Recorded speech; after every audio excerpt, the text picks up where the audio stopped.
सबसे पहली बात प्रधानमंत्री के इजराइल दौरे की कर रहे हैं।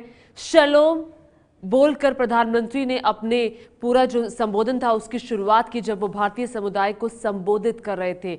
शलोम का मतलब होता है सलाम। पीएम मोदी ने कल रात इजराइल में भारतीय समुदाय का भी दिल जीत लिया। करीब घंटे भर के भाषण में उन्होंने कई बड़े ऐलान किए। इनमें सबसे बड़ा ऐलान दोनों देशों के बीच सीधी विमान सेवा शुरू करने का था।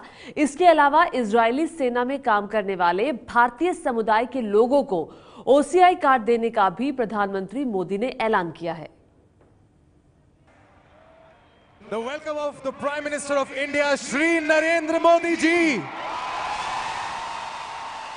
and the Prime Minister of State of Israel, Mr. Benjamin Netanyahu. Please give a huge round of applause for both these leaders. कल रात इजराइल के तेल अवीव में प्रधानमंत्री नरेंद्र मोदी का भारतीय समुदाय ने जबरदस्त स्वागत किया। उनके साथ इजराइल के प्रधानमंत्री बेंजामिन नेतन्याहू भी थे।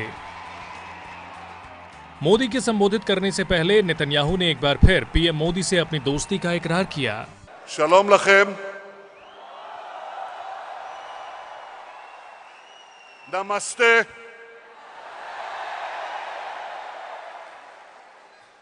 शलोम लखा ידידי ראש ממשלת הודו נרנדרה מודי,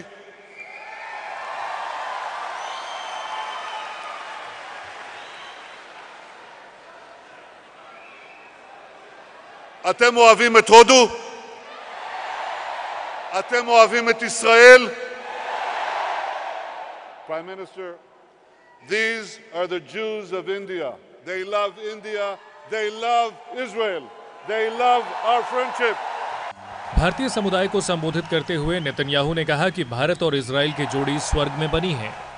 It's a partnership made in heaven, but it's happening right now here on earth today. Welcome Prime Minister Modi, my dear friend. Welcome to Israel.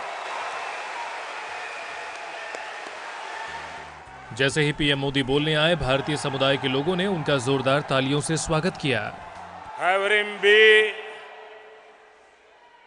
Israel, Shalom Aleichem.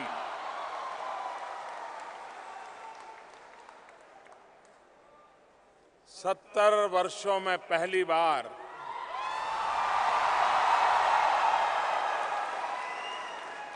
किसी भारतीय प्रधानमंत्री का आना ये अपने आप में एक खुशी का भी अवसर है और कुछ सवालिया निशान भी है। पीएम मोदी अपने साथ तोहफों का पिटारा लेकर आए थे। उन्होंने इजराइल में रहने वाले भारतीय समुदाय को विमान सेवा का तोहफा दिया। उन्होंने मुंबई दिल्ली से सीधे तेल अवीव के लिए जल्द ही विमान सेवा शुरू करने का ऐलान किया। फिलहाल भारत से कोई भी विमान सेवा सीधे इजराइल नहीं जाती है। अब दिल्ली मुंबई तेल अवीव, दिल्ली मुंबई तेल अवीव विमान सेवा शुरू कर दी जाएगी। पीएम मोदी ने इजराइल में रहने वाले भारतीय समुदाय के लिए एक और बड़ा ऐलान किया। उन्होंने इजराइल की सेना में कंपलसरी काम करने वाले भारतीयों को भी ओसीआई कार्ड देने का ऐलान किया। अब तक ऐसे लोगों को ओसीआई कार्ड मिलने में दिक्कत होती थी। ओसीआई कार्ड यानी ओवरसीज सिटीजन ऑफ इंडिया भारतीय मूल के उन लोगों को दिया जाता है जिन्होंने दूसरे देशों की नागरिकता ले रखी है। ओसीआई कार्ड मिलने पर जीवन भर भारत आने के लिए वीजा की जरूरत नहीं होती। साल में जितनी बार आना चाहे आ सकते हैं। कुछ शर्तों के साथ ओसीआई कार्ड धारक भारत में काम भी कर सकते हैं। मैं आपको भरोसा दिलाना चाहता हूं कि भारतीय समुदाय के जिन लोगों ने, सुन लीजिए, भारतीय समुदाय के जिन लोगों ने इजराइल में कंपलसरी आर्मी सर्विस की है, उन्हें भी अब से ओसीआई कार्ड मिल जाएगा। यही नहीं, पीएम मोदी ने इजराइल में भारतीय समुदाय के लिए एक और ऐलान किया। पीएम मोदी ने इजराइल में इंडियन कल्चरल सेंटर खोलने का ऐलान किया।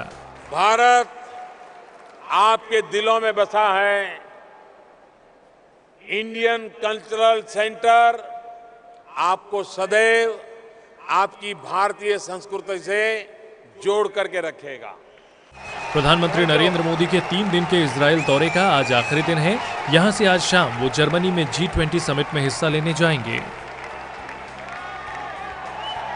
ये है ABP न्यूज़, आपको रखे आगे।